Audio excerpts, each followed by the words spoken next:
Eric ni wa muntu urangwa no kwikunda ariko kandi nubwo yikunda usanga bitari ku kigero gikabije kubera ko usanga rimwe na rimwe ibyo yagezeho mu buzima abisangira n'abandi.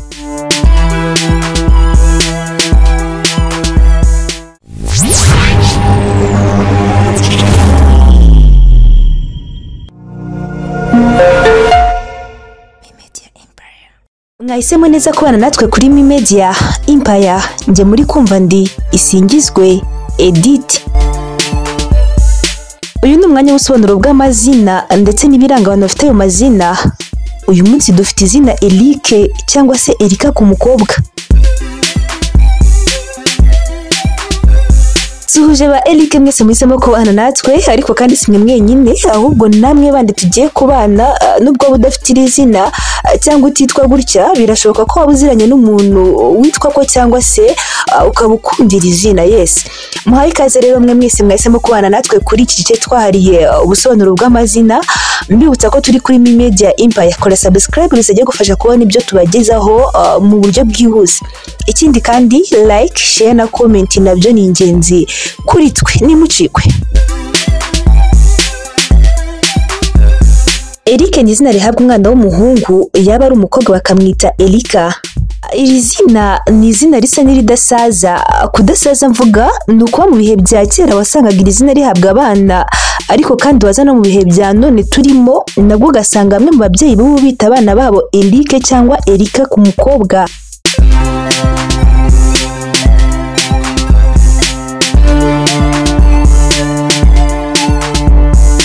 Izina Eric ku muhungu cyangwa Erika ku mukobwa ni izina rikomoka mu rurimi rw'Ikidage, rikaba risobanura umuyobozi w'ibihe byose. Ngiye kubagezaho ibintu birenga 10 biranga umuntu ufite iri zina. Ndakoresha Eric ariko nimvuga Eric bamwe murarijyanirana na Erika ry'umukobwa. Tudatinze rero, ikintu cya mbere mu bintu biranga aba Eric ni ubuyobozi.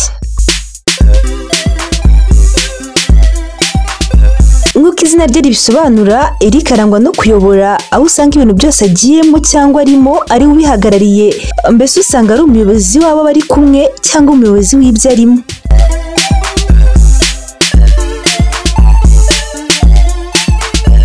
Ikintu cya kabiri kiranga aba Eric ni ugushabuka. Nimvuga gushabuka ndakeka buri wese arahita yumva ibyo ari byo. Eric rero ni umuntu ushabutse kandi uko gushabuka kwe bikaba bituma akunda ibintu by'ibirori n'ubusabane.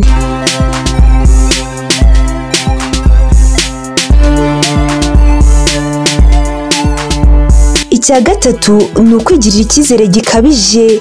Eric ni umuntu wigirira icyizere gikabije ku buryo akurizamo kwiyemera, aho usanga ibi bituma yumva abantu bose bamufatiraho urugero.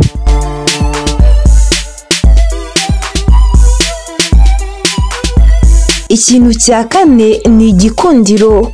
Eric ni umuntu uzwiho igikundiro ariko kandi nanone akaba ari umuntu wambara akaberwa. Muri make ni umuntu uberwa mu myambarire.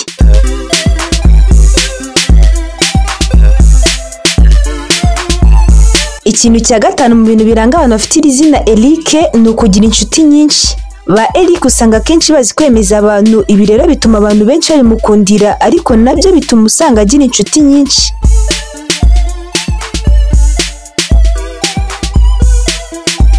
Ikintu cya gatandatu, Eric arikunda. Eric ni umuntu urangwa no kwikunda ariko kandi nubwo yikunda usanga bitari ku kigero gikabije kubera ko usanga rimwe na rimwe ibyo yagezeho mu buzima abisangira n'abandi. Gusa ariko nanone usanga iyo Eric akiri umwana ubwo agundira utuntu twose ku buryo adapfa gutanga.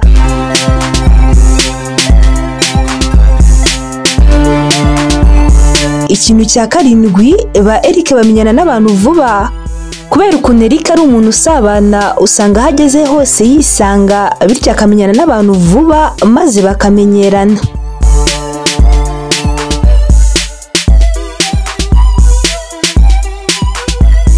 Icya munani, ba Eric kandi bakunda gutembera.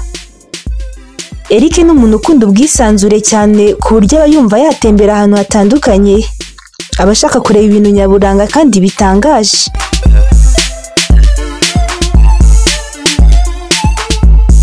Ikintu cya cyenda mu bintu biranga aba Eric ni ugukunda siporo. Eric nta yindi mirimo afite, aba yumva yakora siporo kubera ukuntu ayikunda, si ibyo gusa kandi ahubwo aba yumva yayishishikariza n'abandi.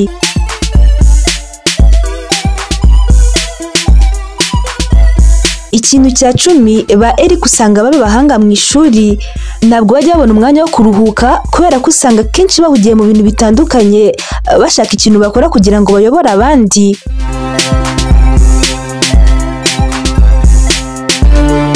Cumi na rimwe, Eric ni umuntu uzi gukunda. Nubwo usanga kenshi Eric akunze gukora ibintu atabanje gutekerezaho neza, ariko usanga ateye neza mu rukundo. Usanga ari umwizerwa kandi ari umuntu ukunze kuba hafi umuryango we n'inshuti ze.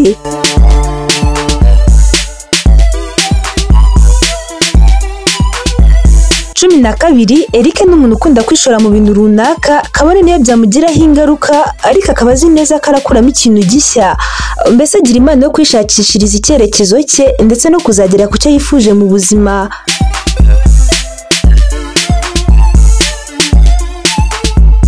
Ikintu cya 13, hari nacyo cya nyuma mu bintu biranga ba Eric, ni uguhirwa n'ubucuruzi. Ba Eric usanga ibintu by'ubucuruzi bibahira ndetse bazwiho kumenya guhuza abantu. Ni umuntu uzi gushakisha ku buryo niyo atabashije kwiga atajya buri icyo akora.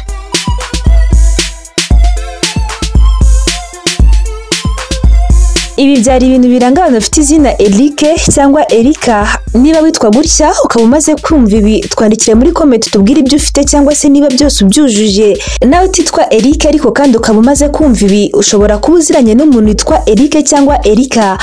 Nawe twandikire muri comment utubwire niba uzi yujuje ibi byose tuvuze cyangwa utubwire ibyo afite mu byo twavuze.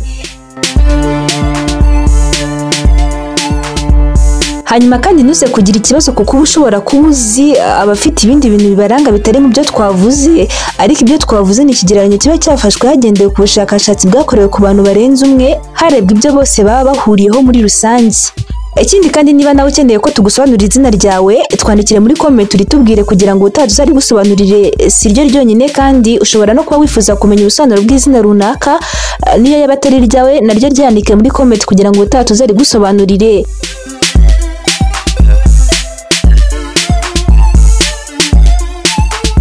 Nizere ko mwamaze kubona ko amahitamo yanyu yari ingenzi. Mwakoze rero guhitamo Media Empire.